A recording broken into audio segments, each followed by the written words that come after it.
So why we came there? So we have seen the history of marketing. We have seen how marketing evolved with time. So why CRM is so highly relevant today? Yeah, there are three reasons. First of all, technologies.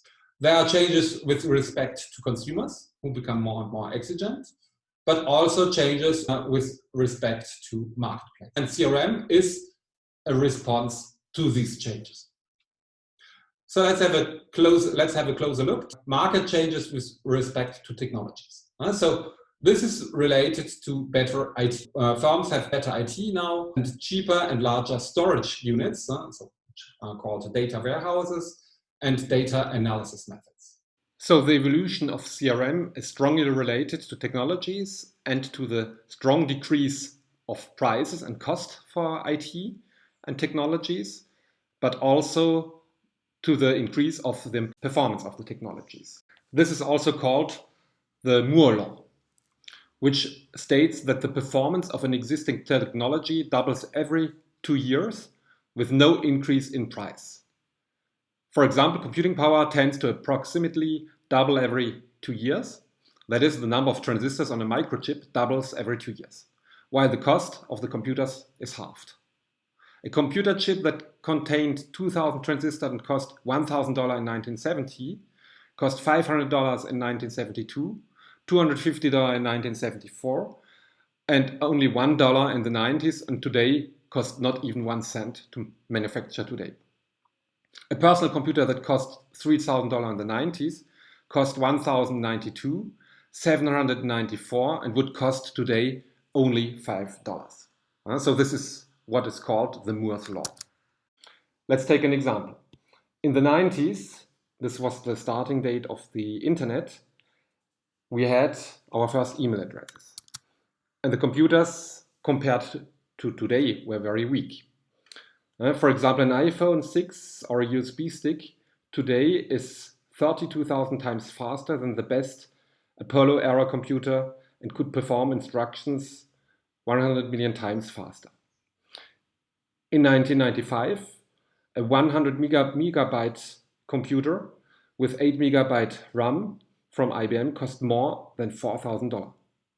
Today, a laptop with 1 terabyte, that is 1 million of megabytes, so 10,000 times more performant, and 8 gigabytes RAM costs $1,000. So there's a strong decrease of cost in information technologies. Another example is a 128 gigabyte card, which is standard today, which roughly costs 39 cents per gigabyte. The same card would have cost $234 per gigabyte in the 90s. So the cost decreased by 600 times. This shows that today storage capacity is able to storage a lot of big data at a very low cost. And explains the evolution of customer relationship management and database-related technologies. Today, we don't buy any hard disk drive anymore. We buy actually cloud services. This is also new, and firms can storage their knowledge and customer knowledge and their information, the big data, on clouds. So it's affordable for every firm, not only for big firms. So we have cheaper storage units and larger storage units. So everything can be stored. So firms storage behavioral data coming from loyalty programs or online commerce transactions. Firms storage data about geolocalization, that is where customers go to. They storage information from social media. So they storage information of online reviews, for example, TripAdvisor, or other websites where customers express their opinions. They storage information about IoT, that is smart connected objects that give information about our life. So all this information is stored and can be used to better understand customer by using sophisticated data analysis. But not only hardware decreased in terms of cost and increased in terms of performance. Also, the software, in other words, the statistical software packages, increased in performance and decreased in cost. In the 90s, we started with SPSS, which was operated on MS-DOS. Today, SPSS has become the standard in statistical analysis.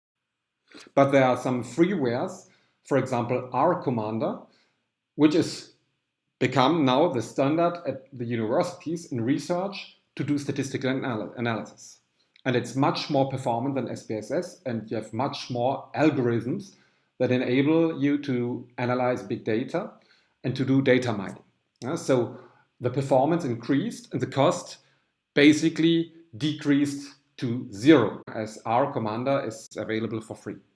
So this is actually what you learn. You have all had, and you still have probably statistical analysis. And statistical analysis is very important to understand customers, but also to segment them according to value, economic value. I'll come back to the question that was asked. And so by doing statistical analysis, you can locate and find the best customers in order to better allocate resources.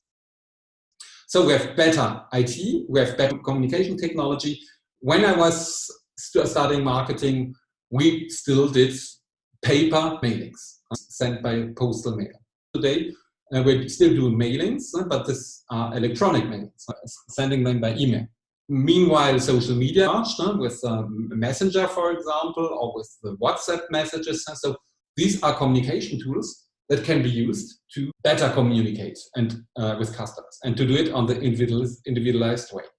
So in other words, we can use these technologies to communicate better and individually with the customer. When we talk about one-to-one marketing or personalization, this can be done today due to performant communication technologies, which are emails, which are chat rooms, which are chatbots, which are telephone communications, which are social media. This enables firms to do individual marketing. And this enables firms also to have better information about customer behavior, their attitudes, and to better predict also the behavior and to better do personalization due to the data analysis that can be done. And so in summary, this information is then used to better know a customer for customer knowledge, for strategic CRM, to better segment, to better know preferences of customers, what do they like, what do they want to purchase, and to better segment them according to value, and to better communicate with them individually through new communication technologies. So this is related to technologies.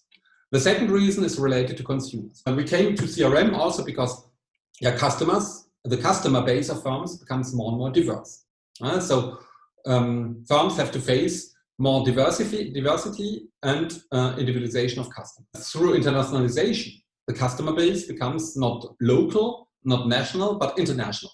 So brands today have to satisfy not local or national segments, but international segments, which are diverse. I come back to my example of L'Oréal. When I worked for L'Oréal, I was international product manager, so I had to satisfy customers from Europe, but also from Latin America and from Asia. As these customers are completely different in terms of their expectations, we have to face different customers with different needs, which means that we cannot only offer one type of skin cream, but we have to offer different types of skin creams that face this diversity. So in other words, in Latin America, women have other types of skin and other beauty criterions, and in Asia too, so they prefer white skin. Various Western women prefer pale skin. This means that we have to adapt products. And CRM, customer relationship management, is one answer to this increased diversity, because we can now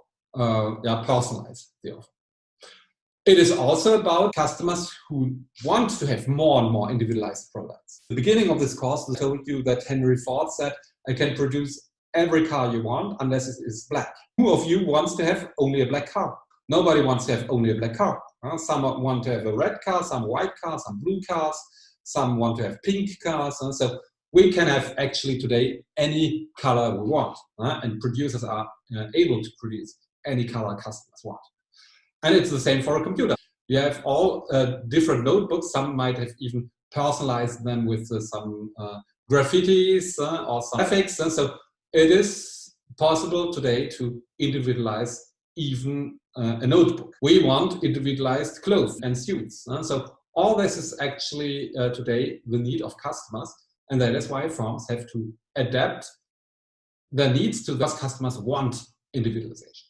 We want to get treated individually.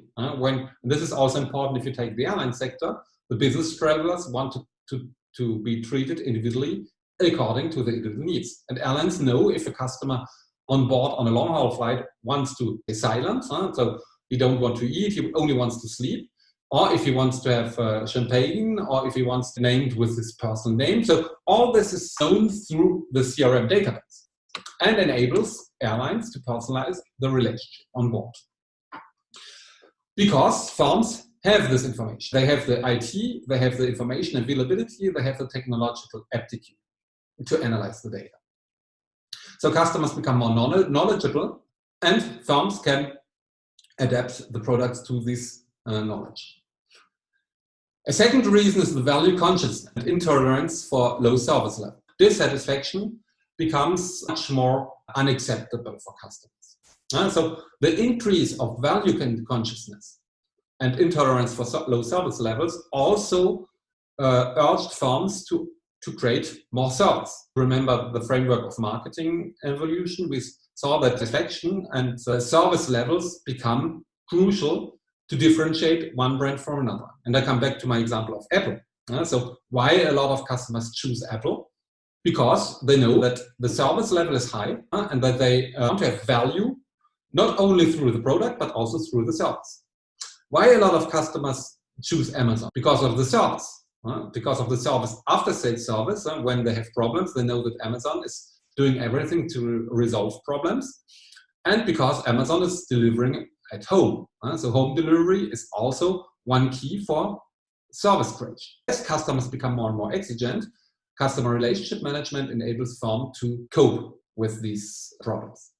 So the consequences are that customers expect more service and are less tolerant. They need more and better services. They need less automation. And if firms satisfy these expectations, this will rise customer satisfaction and loyalty. And not only through the product, but through services and through relationships. And companies have to meet individual customer needs in order to satisfy them, but should not only focus on cost reduction. A lot of firms are actually pervading CRM. They say we do CRM to automatize everything. That's actually true. I told you about chatbots, voice bots, so Salesforce automation. This is actually important, but not for all transactions. So for example, chatbots are rather used for low-value transactions, for example, information research, ticket booking, because ticket booking is not very high value for customers, but it should not be used for all transactions. But a lot of firms want to reduce cost by automatizing everything. So that is why it's highly important for firms not to automatize everything and not to use CRM, not perverting CRM, only to reduce the cost. CRM means relationships, and that's an important term. The relationship marketing means firms should establish a personalized, high-value relationship. And that is why we need a lot of communication channels. So chatbots and automation is important. For some customers, for example, low-cost customers, and cost allocation. So for low-value customers, it makes sense to decrease the cost by doing automation. For high-value customers, high economic value customers, it makes sense not to automatize and to get a real human relationship. But this is what CRM will determine. So by knowing who is a good customer, who is a bad customer, CRM managers will decide who will get better treatments through real human relationships and who will not get this privilege, who has only to deal with automatized chatbots. That's important. CRM can reduce cost, but not on the sake of the top customers. And that is why it's important to segment the databases according to value, economic value, in order to allocate better resources to the customers. And the last change is related to the marketplace. Firms face more intense competition and less product quality. It becomes more and more difficult to do differentiation because products are more and more banal, commoditized products. This is related through international competition, but for example, in retail, it's also related to the number of private label brands. And that's exactly my example of retail. When you go to a retail department for noodles, you will find a lot of different national brands, a lot of like Panzani, like Buitoni, and any other brands. But you find also the retail private label brands. What is the differentiation? Actually no differentiation. Because the private label brands have actually the same quality than the national brands. How should these brands differentiate them from the low-cost private label brands? Or if we take the example of the airline sector, the difference between Air France and Lufthansa, actually there's no difference, because there's the same planes from Airbus and Boeing, they have the same service, so they have the same onboard quality. How should these brands differentiate themselves? The only mean is to create a relationship with the customers. It means that through higher competition, through less product quality differentiation, because all products are similar, the only way to differentiate is the relationship. This brings me back to my Apple example. Or this brings me back to Amazon compared to other online retailers who don't have the same service. CRM will add value to customers by offering personalization, so customer product and service propositions, but also by offering more better service. Pillars to differentiate are service, personalized service propositions, and personalized and customized product propositions. And this means that we shift from managing and marketing products to managing and understanding customer relationships. So there's a paradigm shift from product management to customer management. If you look even to the proposals of jobs in newspapers, you will find rather customer relationship management, digital marketing than product management offerings. Even a change the name of the jobs that companies are searching for. So a shift from product marketing to customer relationship management marketing. So we have seen the relevance of CRM because of changes with respect of technology, better technology in terms of IT, storage, data analysis, which enables to do big data mining and big data warehousing, to better know customers for personalization. With respect to consumers, because consumers expect high service, expect personalization, and with respect to marketplaces, because of higher competition, where it becomes harder to differentiate one brand from another one only through product features. So the only way to differentiate a brand from another one is related to the relationship and service.